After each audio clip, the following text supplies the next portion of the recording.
हे लोगोफोर तो दिनैबो नोंथांमोननि गेजेराव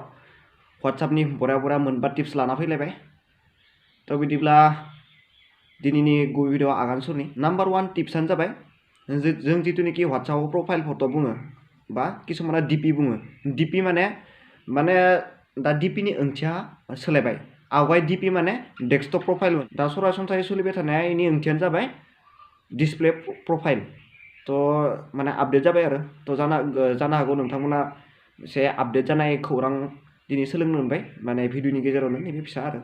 जास्ट इनफरमेसन होबाय तो प्रफाइल पिक्चार बुंनो थांबा दा जोङो गोबाङानो गावनि प्रफाइल पिक्चारखौ गुबुननो किसुमान मानसिखौ माने नुजाहोनो बायो नंगौ नङा तो मागोदै बेफोर नोंथांनि प्रफाइल पिक्चारखौ गुबुननि WhatsAppआव मागोदै नुजाहोआलासिनो लाखिनो हागोन तो नैबे फार्स्ट टिप्स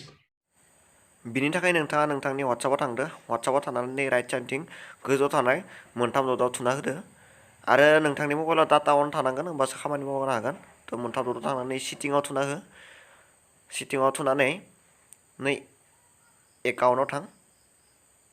फार्स्टनि सबनिसाय गोजौनिया एकाउन्टआव थांनानै प्राइभेसियाव थां प्राइभेसि बा प्रिभेसि तो प्रिभेसियाव क्लिक खालामना हो बेयाव क्लिक खालामनाय लोगो लोगो नैबे प्रफाइल फट' तो बे प्रफाइल फट' थुना हो प्रफाइल फट' थुनाय लोगो नैबे माइ कन्टेक्ट बिनि ओंथियानो जाबाय सापस हमना ला नोंसानि न' खाथियाव न'खरसे मानसि दोङो बे न'खरसे मानसिनियाव नोंनि नाम्बारा सेभ गैयाबा बियो नोंनि प्रफाइल फट'खौ नायनो हानाय नङा तो नैबे माइ कन्टेक्ट नेक्स्ट दोङो न'बडि दोननाय लोगो लोगो नोंथांनि प्रफाइल पिक्चारखौ रावबो सासेबो नायनो हानाय नङा नोंथाङा रावखौबो प्रफाइल पिक्चार देखायनो गोसो गैयाबा नोंथाङा न'बडि खालामना दोनबानो जाबाय आरो माइ कन्टेक्टआव दोनोब्ला नोंथांनि मबाइलाव जाय बिथांमोननि नाम्बारा सेभ दोङो बिथांमोनाल'सो नोंथांनि प्रफाइल पिक्चारखौ नुगोन नाम्बार 2 टिप्सआनो जाबाय नोंथांनाव माने WhatsApp ग्रुप दोङो बा जायखिजाया मानसि दोङो किसुमान मानसिया ओरैबायदि फट' हरो ओरैबायदि भिडिअ हरो जायनि जाहोनाव नोंथांनि WhatsAppनि बा जिथुनिखि डाटाफोरा ओरैनो खहा जालाङो आरो बेजों लोगोसे स्ट'रफोरा ओरैनो फुल जालाङो तो बिनि थाखाय नोंथाङा जानगाराव थानोबा गोजानाव थानो थाखाय बा बासिना थानो थाखाय गिबियावनो WhatsAppआव थांनांगोन WhatsAppआव थांनानै नै राइट साइडथिंनि मोनथाम दटआव थानाय ओइ गोजौआव थांनानै राइट साइडनि गोजौआव थानाय मोनथाम दटआव थुना हो बिनिफ्राय सिटिंआव थुनानै नैबे डाटा एन्ड स्ट'र इउजेस बे सिंनिफ्राय 3 नाम्बारा बेयाव थुना होदो बेनि उनाव नोंथाङा व्हेन इउजेस मबाइल डाटा बेयाव नुदों नालाय तो बेखौ नै डकुमेन्ट भिडिअ अडिअ बेफोरो जुदि नोंथांना बेफोरबायदि राइट मार्क जाना दङ राइट मार्कखौ हुगारनानै अके खालामना होबानो जाबाय तो अके खालामनाय लोगो लोगो नोंथाङा तो नैबे गोजौनिया रंजालि आब'नि आंनो मोनसे भिडिअ हरदोंमोन तो भिडिअआ हारसिंनो डाउनलड जाना थायाखै आं बेखौ अफ खालामबाय नालाय बेनिखायनो हारसिंनो डाउनलड जाना थायाखै आं दा गोसोबा नैखौ क्लिक खालामनाय लोगो लोगो हारसिंनो डाउनलड जासिगोन तो नोंथाङाबो गोनांथि बुस्थुखौ बा जायफोर गोनांथि बुस्थु होनना सानो बेफोरखौ नोंथाङा बेयाव डाउनलड खालामनानै बरानो डाउनलड खालामना लाना बरिखौबो फुल जानायनिफ्राय बासायना लाखिनो हागोन आरो डाटाफोरखौ माने ओरैनो खरस थांनाय नङा आरो ओरैनो दैयाव थांनाय नङा नोंथांनि डाटाया सेभ जागोन नाम्बार 3 टिप्सआनो जाबाय दा किसुमाना ग्रुप बनायो जानला मानला माने किसुमान मोजां ग्रुपबो बनायो हामा ग्रुपबो बनायो तो नोंथाङाबो सासे मोजां गोसोनि मानसि जानो हागौ तो नोंथाङा जिहेतु मोजां गोसोनि मानसि नोंथाङा जायखिजाया ग्रुपआव हाबनो मालाबाबो लुगैया तो बिनि थाखाय मादै जानगाराव थानो हागोन बा नै प्रसेसखौ बांसिन सेंग्राफोरा सिख्लाफोरखौ बेफोरबायदि माने गाज्रि ग्रुपफोराव सोनो हायो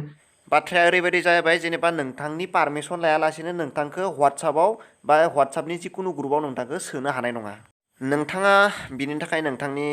WhatsAppआव थांनांगोन बै राइट साइडथिंनि मोनथाम दटआव थुदो ओमफ्राय सिटिंआव थुनानै एकाउन्टआव थांदो एकाउन्टआव थांनानै प्राइभेसियाव थांदो प्राइभेसियाव थांनानै नै सिंनिया ग्रुप्स होनाय नुदोंना माने सबनिसाय सिंनिफ्राय गोजौनि 4 नाम्बारनि माबाया लाइना ग्रुप्स होननाया तो ग्रुप्सआव थांदो ग्रुप्सआव थांनानै नै एभ्रिवान दोङो नेक्स्ट दोङो माइ कन्टेक्ट नेक्स्ट दोङो माइ कन्टेक्ट एक्सप्लेन एभ्रिवानाव दोनबा जायखिजाया मानसियानो नोंथांखौ ग्रुपआव सोनो हागोन आरो नोंथाङा माइ कन्टेक्ट खालामनानै दान खालामना होबाथाय नोंनि मबाइलाव जाय बिथांमोननि फन नाम्बारा सेभ दोङो बिथांमोनाल'सो नोंथांखौ ग्रुपआव एड खालामनो हागोन नेक्स्ट दोङो माइ कन्टेक्ट एक्सपेक्ट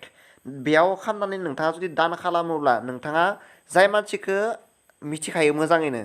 किसुमान मानसि दोङो नोंथांखौ माब्लाबाबो ग्रुपआव सोआ थ' ग्रुपआव सोआ होनना मिथिबा जाय बिथाङा नोंथांखौ ग्रुपआव सोआ बिथांनि नाम्बारखौ माइ कन्टेक्ट एसपेक्टआव थांनानै आं एबार माइ कन्टेक्ट एसपेक्टआव थांनोसै एसपेक्टआव थांनानै आं मिथिखायो जाहा आमाय अरबिन्द दैमारि अरबिन्द दैमारि होननायखौ आं सिलेक्ट खालामनानै दान खालामना होबाय थ' बिथाङा आंखौ मालाबा ग्रुपआव सोआ थ' नोंथाङाबो बेफोरबायदि जाय मानसिनि सायाव बिलिभ दोङो बिथांनि नाम्बारखौ बेफोरबायदि खालामना दोननो हागोन। 4 नाम्बार टिप्सआनो जाबाय जेब्ला नोंथाङा स्टेटासाव फट'फोरखौ आपल'ड खालामो बे समाव नोंथाङा डाइरेक्ट फेसबुकआवबो माने आपल'ड खालामनो हागोन माने स्टेटासाव होनाय फट'खौ डाइरेक्ट फेसबुकआव आपल'ड खालामनो हागोन नोंथाङा आरो गेलारियाव थांफिननानै बे फट'खौ लायफिननो गोनां जाया नै स्टेटासाव थांदो स्टेटासाव थांनानै नै राइट साइडथिंनि स्टेटास माइ स्टेटासनि राइट साइडथिं सिदा मोनथाम डट थानायाव बेयाव थुदो ओमफ्राय नैया मोनथाम डट दंबावो आरो नैबे भिउ खाथियाव नेक्स्ट दङ नैया शेयार टु फेसबुक थ' शेयार टु फेसबुकआव थांनानै डाइरेक्ट शेयार खालामनो हागोन नोंथांनि फट'खौ स्टेटासनिफ्राय। नोंथांमोना नायबाय थानाय टिप्सफोरखौ नोंथाङा मोजां मोनदों ना मोनाखै बेखौ आंनो कमेन्ट खालामनानै फोरमायनो दाबाव आरो नोंथांमोना लाइक खालामबासो आङो माने इयुन आरो भिडिअ बनायनो थाखाय माने गोसोआव बोलो फैयो आरो माने इन्सपिरेसन फैयो बा कनफिडेन्स फैयो। थ' नाम्बार 5 टिप्सआनो जाबाय थ' जोंनि WhatsAppल'सो नङा WhatsAppनि बागै बांसिनाबो दिनै WhatsAppआव बांसिन अनलाइन थायो बा SMS गेलेयो 3 घन्टा 4 घन्टा WhatsAppखौनो दांफ्लेबाय थायो बिमाया ओंखाम जानो लिंबाबो ओंखाम जानो माने लिंनायखौबो खोनाया थ' बेफोरबायदि थ' बिथांमोननि थाखाय जाहाथे मेगना गाज्रि जाया बा बेफोरबायदि नायबाय थाबाथाय मेगना गाज्रि जानायनि चान्स थायो बा लामा थायो थ' बिथांमोना नैबे 5 नाम्बार टिप्सखौ फल' खालामबानो जाबाय। गिबियावनो WhatsAppआव थांदो थ' नोंथाङा WhatsAppआव SMS गेलेनो जुदि नोंथांनि मेगननि खहा खालामना लायोबा नोंसानि आइ आफा बा आदा आबौमोनाबो जोबोरै दुखु मोनगोन थ' बिनि थाखाय नोंथाङा नै राइट साइडथिं मोनथाम डटआव थांदो सिटिंआव थांनानै सार्टआव थांदो सार्ट्सआव थांनानै नै थिमाव थांनानै नै लाइट एन्ड डार्कखौ खुनानै अके खालामना हो थ' अके खालामना होबानो बेफोरबायदि गोसोम आरो नोंथाङाबो नोंथांनि मेगनखौ गाज्रि जानायनिफ्राय बेफोरबायदि बासायना लाखि आरो बोरायालासिनो ससमा हमनांगौबा मागोदि जागोन आरो बिनि सायाव आजिखालि मैगं थाइगंफोराबो हासार होनाय केमिकेल होनाय थ' दिनैनि टिप्सफोरखौ मागोदै मोनखो नोंथांमोना कमेन्टआव फोरमायनो दाबाव आरो नेक्स्ट आं दिनैनिथ' नैबे भिडिअआ पार्ट 3 थ' आं आवगायनो पार्ट 1 आरो पार्ट 2 भिडिअ बनायखांबाय थ' नोंथांमोना जुदि नायाखैबा पार्ट 1 पार्ट 2 भिडिअखौ नैबे भिडिअनि सिङाव डेसक्रिपसनाव लिंकआ होनाय थागोन थ' नोंथांमोना थांनानै नायना लाबानो जाबाय थ' बेयावबो बरिया आं टिप्स होदों गोनांथि नोंथांमोना जाहाथे गुबुननो सोंनो गोनां जाया आरो बेफोरबायदि नोंथांमोना टिप्स बा जायखिजाया लाइफआव गोनांथि बुस्थु टिप्स मोननो थाखाय आंनि चेनेलखौ साबस्क्राइब खालाम आरो भिडिअखौ लाइक खालाम आरो गुबुननि गेजेराव शेयार खालामनो दाबाव थ' दिनैनि भिडिअआ एसेयावनो थुंगेनाय जाबाय गोजोन्थों।